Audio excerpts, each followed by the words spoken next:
TDP అభ్యర్థి ప్రకటనతో నిరసనలు పెరుగుతున్నాయి. ప్రధానంగా సత్యవేడు టీడీపీ అభ్యర్థిగా ప్రస్తుతం ఎమ్మెల్యే ఆదిమూలను టీడీపీ అధిష్టానం ప్రకటించింది. ఆదిమూలం వల్ల తీవ్రంగా నష్టపోయామని, కేసులకు మానసికంగా, ఆర్థికంగా నియోజకవర్గంలో తీవ్రంగా తెలుగుదేశం కార్యకర్తలు నష్టపోవడం జరిగిందని టీడీపీ శ్రేణులు ఆవేదన వ్యక్తం చేస్తున్నారు. ఆదిమూలం వద్దే వద్దు, కొత్తవారే ముద్దు అనే నినాదంతో సత్యవేడు బేరిశెట్టి కళ్యాణ మండపం వద్ద స్థానిక టీడీపీ నాయకులు, మండల నాయకులు ఏకమై టీడీపీ అధిష్టానం వెంటనే కళ్ళు తెరిచి న్యాయం చేయాలని వారు డిమాండ్ చేస్తున్నారు. ఒక్కొక్కరుగా విలేకరులతో ఆదిమూలం చేసిన అన్యాయాలను వివరిస్తూ వస్తున్నారు. వివరాలు తెలియాల్సి.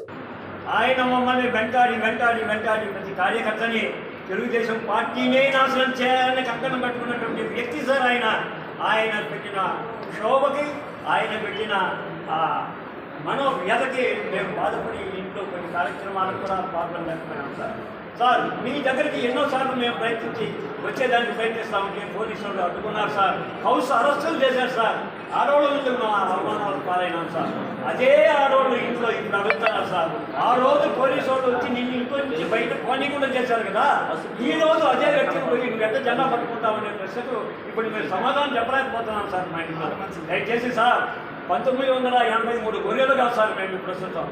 ఆ రోజు గొర్రె ఏహారం కొడితే మందను పట్టుకోవడానికి ఆ గొర్రెల కాపడికి వీలుగా సార్ ఎగిరి వెళ్ళిపోయారు సార్. అటువంటి పరిస్థితుల్లో గొర్రెలు ఉన్నాయి సార్.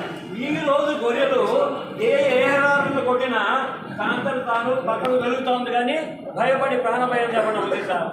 అటువంటి పరిస్థితులను ఎదిగిపోయాం సార్. మనము గొర్రెలకే ఆ తెలివి ఉంటే మనుషులుగా మాకెంత తెలివి ఉంటుంది సార్. మీరు పంపించిన వ్యక్తి సరైనోడా కాదా అని నిర్ణయించుకునే శక్తి మాకు లేదా సార్ ఈరోజు సార్. మీరు పెట్టిన చదువులు మాకు ఉంది సార్. మీరు నేర్పించిన విద్యను మాకు ఉంది సార్. దాంతో మేము ఎదిగినాం సార్. నేను మిమ్మల్ని వ్యతిరేకించడం లేదు సార్. మీరు తీసుకున్న నిర్ణయం తప్పని మాత్రం చెప్తున్నాం సార్. దయచేసి ప్రతి ఓటరు ఇక్కడ మనోగతంగా దెబ్బతిన్నాడు సార్. ప్రతి వ్యక్తి దెబ్బతిన్నాడు సార్. దయచేసి మీరు ఈ వ్యక్తి కాకుండా ఎవరైనా కూడా సరే సార్, మీరు ముందుండి గెలిపించి మీ పాదాల చదువు తీసుకుపోయేదానికి సంసిద్ధంగా ఉన్నాం. Thank you sir. మా కోరిక మీకు అందిస్తానని మిమ్మల్ని ప్రాధాన్యపడతాను సార్. మరొకసారి మీ పాదాలు చేస్తున్నాం. Thank you very much.